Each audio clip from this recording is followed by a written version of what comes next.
Hey guys, what's up? Captain Turbo here, and welcome back to Let's Play Final Fantasy VI. The last part, we pretty much entered Cyan's brain, and we're currently on the Phantom train again, as you can see right now. I'm not really sure why they would come back here. Yeah, I just tended to fidget a little bit with the controls here for some reason.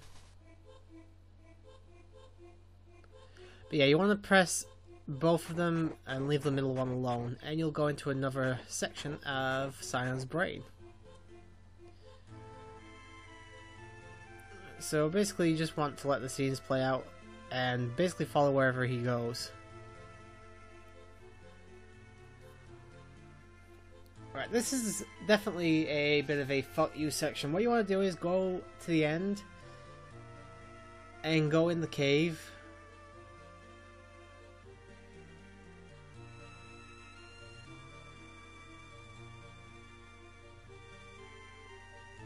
As you can see, it loops. So what you want to do is go to the edge of the cave and go back out. And a new area will load up. A bit of a fuck you section. I kind of went around the same area like 6 times, wondering why it all looked the same until I figured I'll try going back the way I came.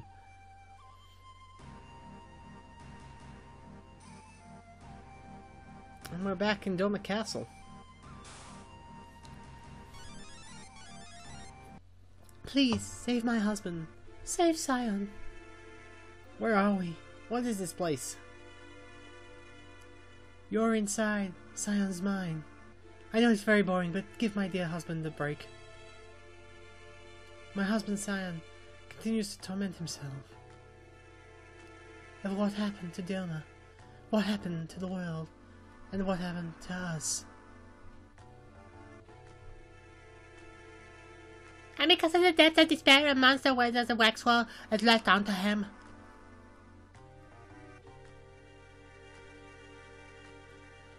Rexel is a monster formed of countless souls lost in the course of the ancient conflict.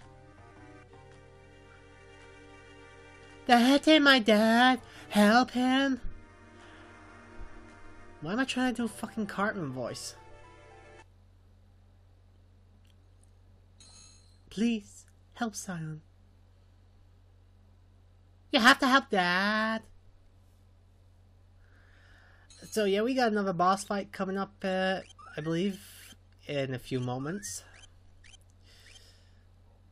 So yeah, save there, heal up your party if you have to. Obviously, if you got the Moogle Charm, you won't have to, but go there, and then you want to head to the throne room.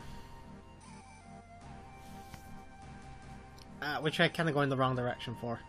Oh, I don't.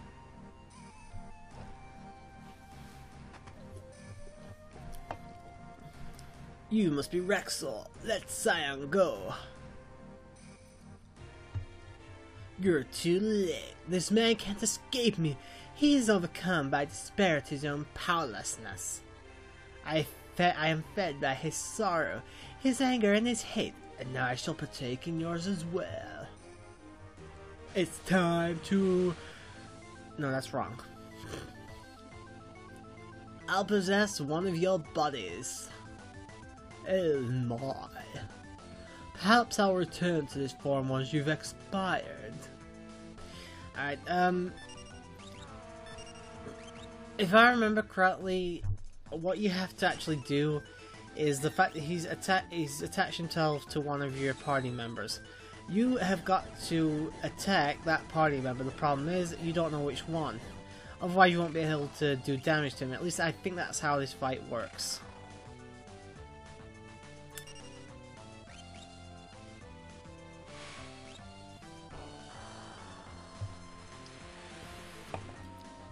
As you can see, we got Holy Aura going here. Unfortunately, this actually takes me a while to figure out, though. For now, I just kind of keep attacking these guys, thinking they've got something to do with the actual fight. But no.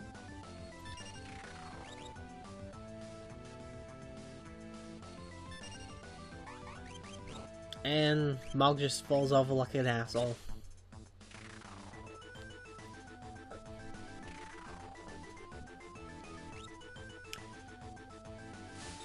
Where is the girl? First time we've seen that in a while.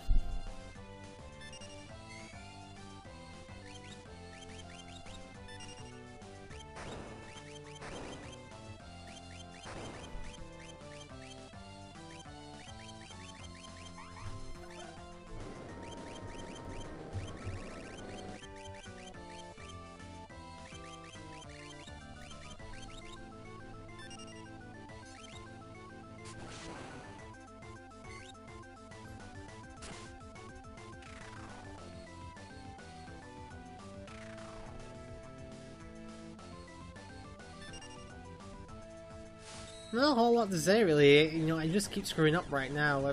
This is my own fault. As I said, I just didn't really understand the mechanics of the battle.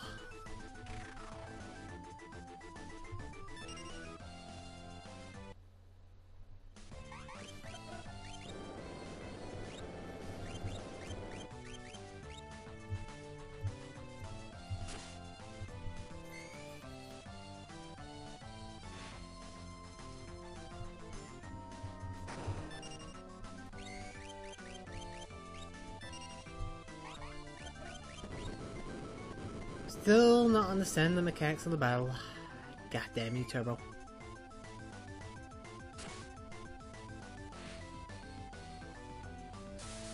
Damn you, pass me.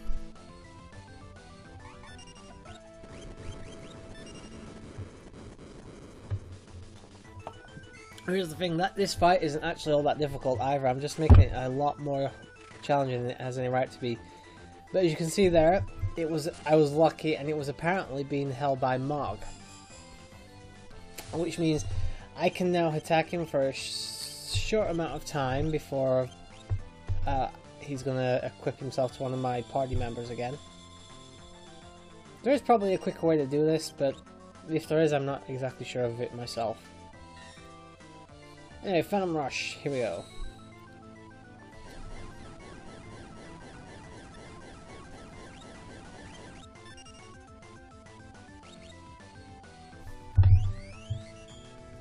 Thankfully, Cure is not going to do too much for him.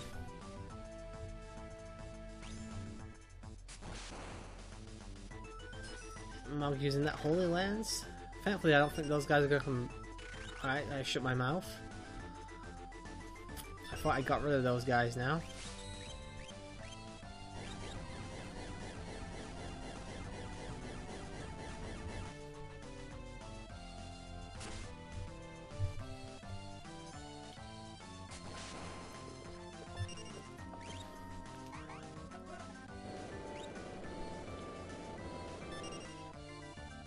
I don't think you're going to be able to ever use Snare on the bosses, sadly. I wish you could, it would make it a lot more interesting, but you know, it's a bit of a cheap way to kill bosses. Not that I particularly care about stuff like that. And there's Rexall dead. I said really not a hard battle once you realize what you're supposed to do in the fight.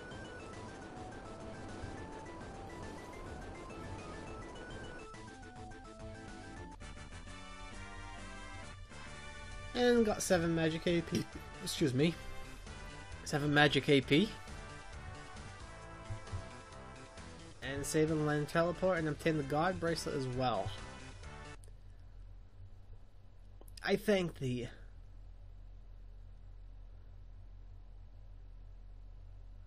I thought I could hear my wife and son calling out to me. Their voices gave me strength. Their voice... Never mind. Can't screw that up.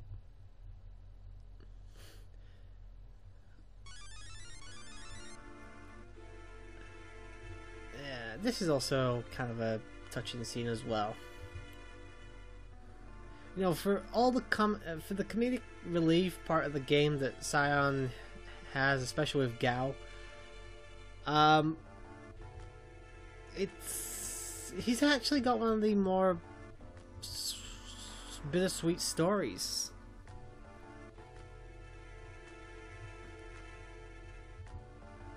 You know, his family were forcibly taken from him by the Empire, and you know, it's not like he can save them, they're already dead. At least he gets to say goodbye. I suppose that's something.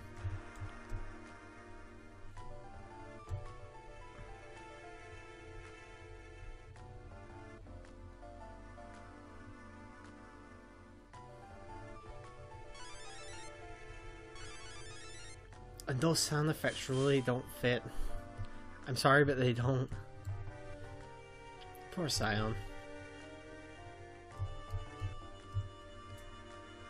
But they do leave behind a little something.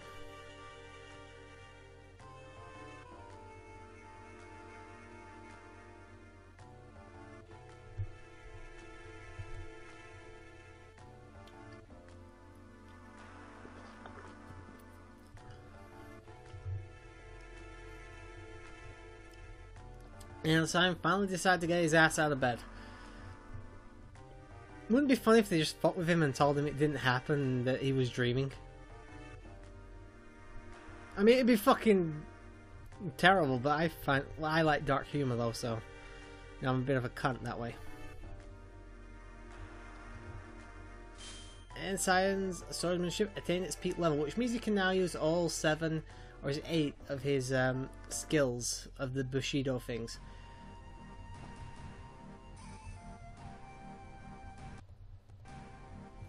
To be honest though, I tend to only really use number 1 and number 4. I don't really bother with any of the others. But if we head back to the throne room, we'll be able to pick up that piece of magicite that we saw drop a few moments ago. And we got the Alexander magicite.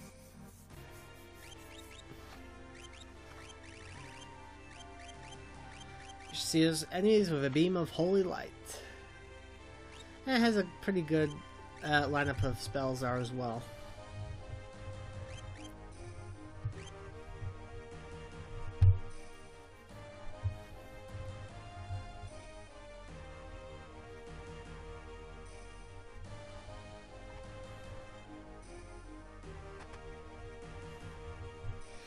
But yep, we're done with Doma Castle now. You know, we've done everything we have to there. We've rescued Cyan's soul, I guess. We've obtained another piece of magicite, which is always a good thing, in my opinion. And now we're going to head off into the great beyond. No, we're not. We're just going to our next destination.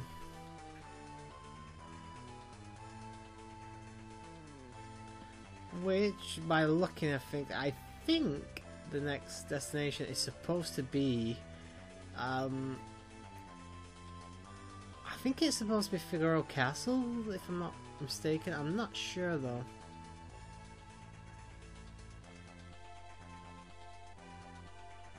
Unfortunately, you can't land on the sand in the airship, so we need to go to the the closest location, which is right here.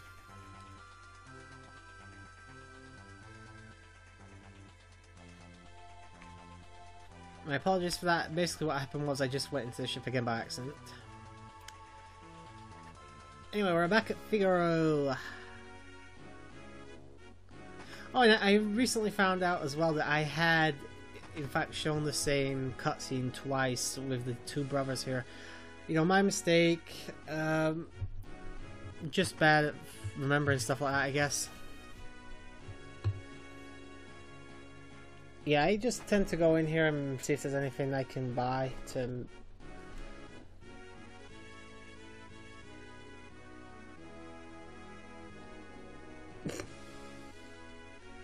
So yeah, this is a different piece of text. As you know, if you come here with Edgar, he gets half price on everything, but you know, everyone wants to give it in for free. But if you go here with Sabin, he'll have a slightly bit of different dialogue, which is always nice. Flavor text like that and hidden little gems are always fun.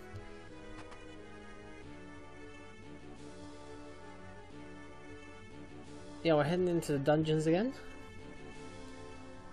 I believe we are, anyway.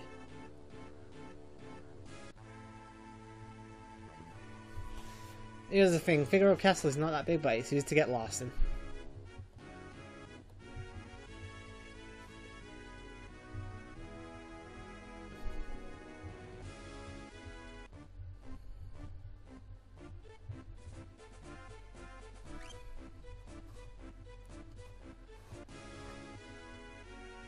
Alright, so what you want to do is go to Figaro.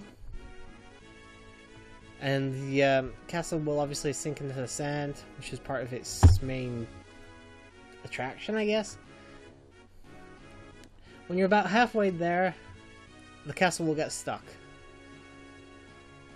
Now you can just restart the engines and carry on, but if you actually stop here and go check out what's causing the issue, you'll be able to carry on. You'll be able to do the next section of the game, find something you don't need, but I'm going to get anyway. And if you're wondering about that jump cut from a moment ago, I basically went to the left by accident and wasted like a good 2 minutes doing nothing, so I decided to just cut it out as soon as I got back to the old guy. A couple of items to pick up around here, nothing amazing from what I can remember, but, you know, free shit is free shit, I guess. Got the death turret, I think those are for Setzer.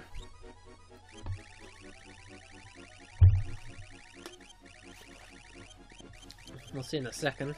Yeah, death turret, definitely for Setzer. Not a bad item actually either.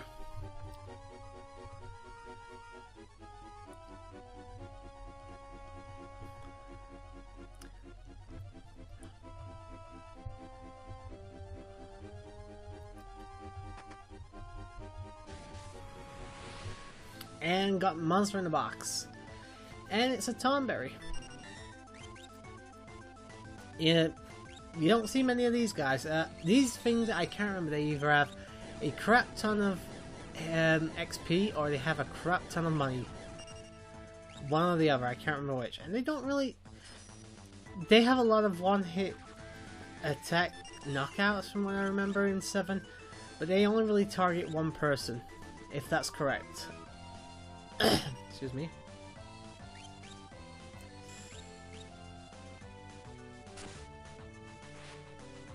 They do have a lot of health though.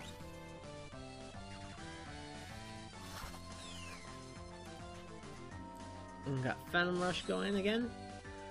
I'll be using Phantom Rush quite a lot towards the end of the game.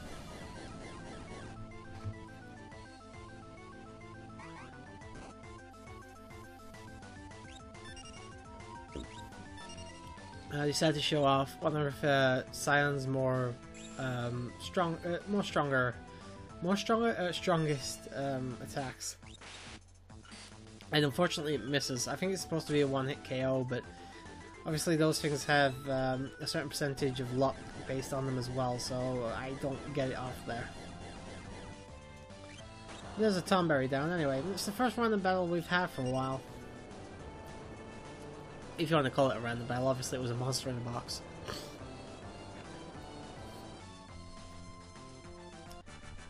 And obtain Gladius, or Gladius. Gladius? How do you say that?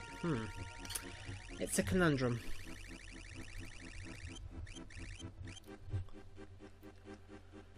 As you can see, from what I can remember, it does a decent amount of damage. I don't think I end up equipping it, though. I could be wrong, but I don't think I do.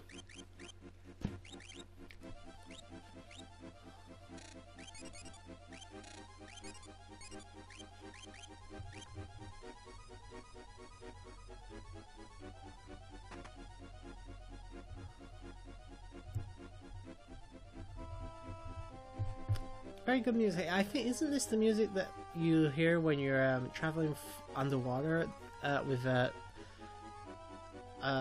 Sabin, Gao, and Cyan when you're trying to meet up with all the others at Narsh? I think it is. It's a nice track, actually. And we have roughly... I'll say it when it comes up. 30 seconds left in the part. I believe I just ended up showing a couple more things here. Got a Magicite Sword, they're always good to have. And we're gonna do the rest of this dungeon in the next part. I believe I save here, and that's gonna be all. That's gonna be it for now. Hey guys, I hope you enjoyed this, and I'll see you in the next part. But until then, hope you have a good night.